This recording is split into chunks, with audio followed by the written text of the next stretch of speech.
I love these laws. Florence Nightingale called them the laws of nursing. Dr. Jackson from New York in the mid-1800s called them laws of life. They're often called the laws of health, the 8 principles, the 8 doctors, and the first doctor is pure air. So we should be having pure air because those cells need that oxygen. So again, make sure the air that you're breathing is top quality. It's been a little cold here in Chattanooga, Tennessee, but I still have my windows open every night. I make sure that I'm warm in my bed, but I'm breathing fresh air. Many people wake up tired because they're not breathing in the fresh air while they sleep. The most powerful way to oxygenate the body is exercise. So this is another law. Exercise. Take time every day to exercise. Even just walking round the block, that can be a good start. And when you get stronger, as your heart gets stronger, your muscles get stronger, your lungs start to take in more oxygen, you can go further for less time. Sunshine. Sunshine's not the enemy in the sky, it's the doctor in the sky. We need to visit that doctor every day. There was no sunshine here yesterday, but even being outside, you are getting a little bit of sunshine through those clouds. Yes, you can overdo this, doctor, and if you've got milky skin, I heard my skin called that recently, if you've got white skin, you need to be careful. So if I'm going out in the sun, I'll just be out there with no covering for maybe 15 minutes and then I've got to put the hat on and the long sleeve shirt.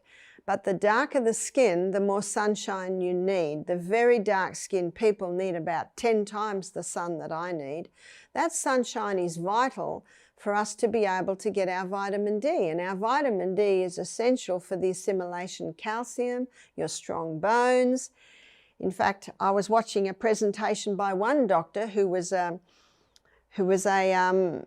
specialized in pathology. He said he found that every patient he had with COVID had a vitamin D deficiency. We need to be getting outside and getting that sunshine. So make sure you visit that sunshine every day. The next law is temperance. Temperance means not taking anything into the body that will harm it and taking in moderation the good things. All good things should be done in moderation, but there are some things that should never go in. Refined sugar, caffeine, alcohol, tobacco, drugs, chemicals, herbicides, insecticides, mold, and be very cautious of that electromagnetic field, your exposure to it. The next law is rest. Dr. Matthew Walker, in his best-selling book, Why We Sleep, he says 8 hours, not negotiable. And the early hours are very important. So you've got a choice there. I thank God for the choices. You can go 8 p.m. to 4 a.m. You can go 9 to 5, that's probably my favorite. Or at a stretch, you could go 10 p.m. to 6 a.m. Not negotiable. Those little surgeons that I explained before that have quite a job to do in your body and in your brain while you sleep. Let them have time to do the recovery, the regeneration and the restoration that is so vital for the proper functioning of our brain and our body in those hours. The next one is proper diet. The Garden of Eden diet tells us that we should be having a high fiber diet. We should be having our proteins every day, your legumes, nuts and seeds, some whole grains, but also we should be having the nuts and seeds for our fats, maybe a little coconut oil, olive oil. We'll talk about those oils a bit more in another presentation. If you want to know about them right now, you can go and watch my lecture called Fantastic Fats on YouTube. We also need fibre, so our fibre comes in our fruits and our vegetables. The next law is water. Our body needs hydration. We lose about 2.5 quarts a day, and that 2.5 quarts must be replaced. 2 quarts can come in the form of pure water. The other half can come in as we eat our fruits, our vegetables, maybe herb teas, maybe vegetable juice. So proper diet is important because the body cannot function, it cannot repair, and it cannot heal if it doesn't have nourishment. Nourishment is important, but water is also important because our digestive enzymes are made from water. So it's not only important to eat nourishing food, it's also important to drink water, but not with our meals. We should be drinking water between our meals. We should be stopping the water half an hour before the meal and resume the water about an hour and a half after the meal. That will allow our digestive juices to remain nice and acidic, because it's only in a very acidic environment in our stomach that our proteins can be broken down. And if you have a glass of water half an hour before the meal, the first thing it will do is thicken that mucosa wall that lines the stomach to protect the stomach against the acid environment. The eighth law, the final law, but the best law, is trust in divine power.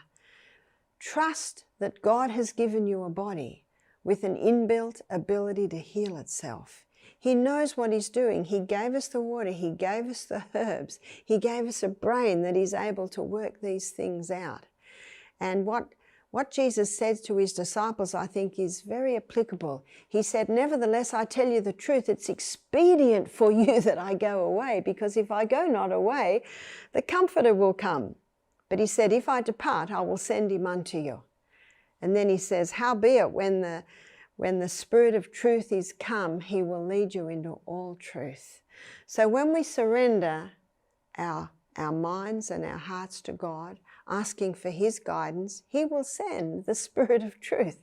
And that Spirit of truth helps us to discern right from wrong, helps us to discern through reason, intellect, and judgment what is the best way that we should go.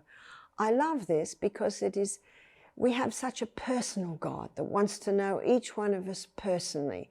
We don't have to find Him through rosary beads. We don't have to find Him through wooden crosses. We don't have to find Him in a church. We can just go to Him. We can pray to Him and say, "Father, I want to know You." And what He says is, read the Bible. When you read Matthew, Mark, Luke, and John, you read the stories of Jesus, and you begin to understand and know the great God of heaven that made us with an inbuilt ability to heal itself. But not only that, He will give us the wisdom and guidance to know how to live the best life.